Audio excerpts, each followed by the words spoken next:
The rain poured mercilessly that evening as Aarav Mehta stood outside the old house on Blackwood Street, suitcase in hand. He had been hunting for affordable rentals near the university, and when he stumbled across this place, the rent was strangely cheap. The caretaker, an elderly man named Mr. Joshi, had warned him softly, "This house is peculiar. Some things are better left alone." But Aarav didn't believe in old wives' tales. The house was two-storied, built during the British era, with cracked walls, creaky floors, and a wide veranda that moaned in the wind. The locals spoke of shadows in the windows, whispers in the dark, and visitors who stayed and were never the same again. Aarav chuckled at their fear. He stepped inside. The house smelled of damp wood, dust, and something metallic. The electricity flickered but stayed on. As he explored, the old wooden floorboards groaned beneath his feet. But something else made him stop. He thought he heard whispers beneath the floor. Shrugging it off, he unpacked in the upstairs bedroom. The storm outside raged harder. By midnight, sleep escaped him as odd sounds filled the house. Creaking, soft dragging, a hollow childlike laugh from somewhere deep below. "Probably rats," he muttered. But then, clear as day, he heard it. "Aarav, come down, play with us." His heart skipped. Impossible. No one knew he was here. Who said that? Suddenly his phone buzzed. A message from an unknown number. The floor remembers all. Chills ran down his spine. Morning light brought little comfort. He decided to find Mr. Joshi and demand an explanation. But when he reached the caretaker's office near the main gate, he found it locked. The neighbors told him Joshi hadn't been seen since yesterday. "Strange old man," one said. "Stays away from this house. Afraid of it, they say. He won't set foot near here after dark." Aarav frowned. What had he gotten into? That night, the whispers returned, louder. He placed his ear against the floor.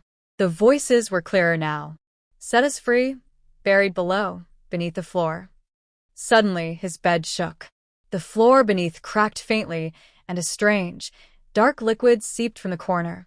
Thick, sticky, blood? His breath quickened. He ran downstairs, but the living room was freezing. The fireplace roared to life on its own. Shadows flickered and formed shapes, figures of children and a tall, thin man with hollow eyes.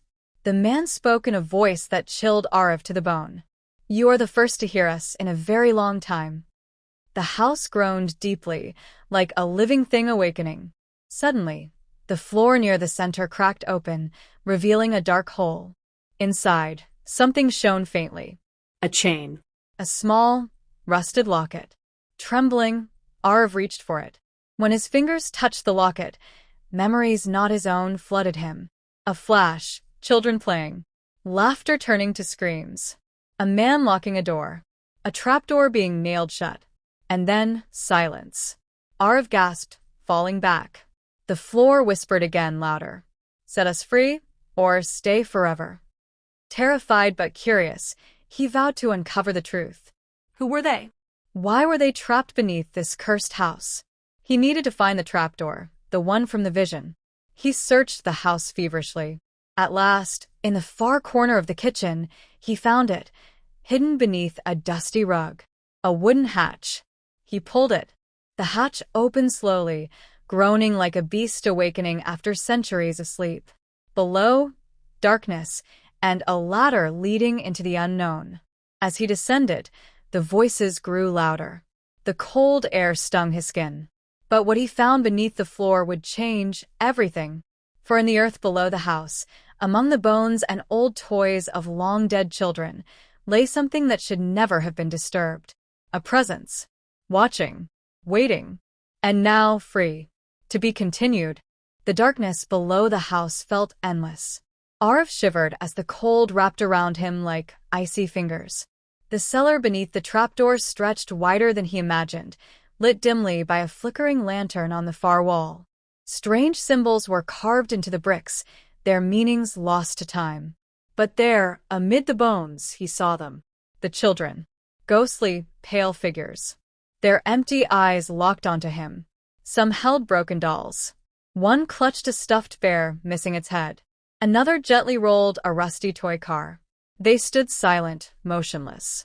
And then they spoke together in a whisper that filled his mind. He trapped us here, the man with the hollow eyes. Long ago, he said we'd be his forever. A tall shadow appeared behind them, the thin man. His hollow sockets burned with dark fire. You, the shade rasped, should not have come. Now you stay forever. Aarav backed away, heart racing. But the children stepped forward. The bravest among them, a little girl named Mira, her ghostly face streaked with spectral tears, spoke. Help us. Break the curse. Find his heart. Burn it. His heart? Mira pointed to a locked iron chest in the corner. Aarav rushed to it. The lock was old, but the chain he'd found earlier bore the key. The chest opened with a heavy groan. Inside, a small, shriveled, blackened heart, still beating faintly. The thin man screamed, his form trembling. No, that is mine. Give it back. Aarav grabbed the lantern, poured its oil onto the heart, and lit a match. The flame consumed the heart, flaring with unnatural light.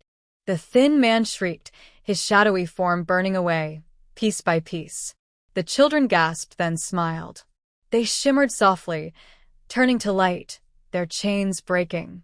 Thank you, Mira whispered. We are free now. Their forms dissolved into golden dust. The cellar walls groaned as the curse broke. Aarav scrambled up the ladder as the earth trembled, the house sighing like a tired beast. He barely made it out before the cellar collapsed in on itself, sealing forever the dark secrets below. Outside, dawn broke. For the first time in decades, the house stood silent, peaceful. Later that day, a new message appeared on Aarav's phone. Thank you. We rest now. No number. No sender. Just peace. But as he packed to leave Blackwood Street forever, Aarav glanced back at the house, and for a fleeting moment, saw Mira's ghostly face in the upstairs window, smiling in gratitude. The house would remember him, and so would the freed souls. But somewhere far away, in another forgotten house, the whispers began anew, waiting for the next listener. The end.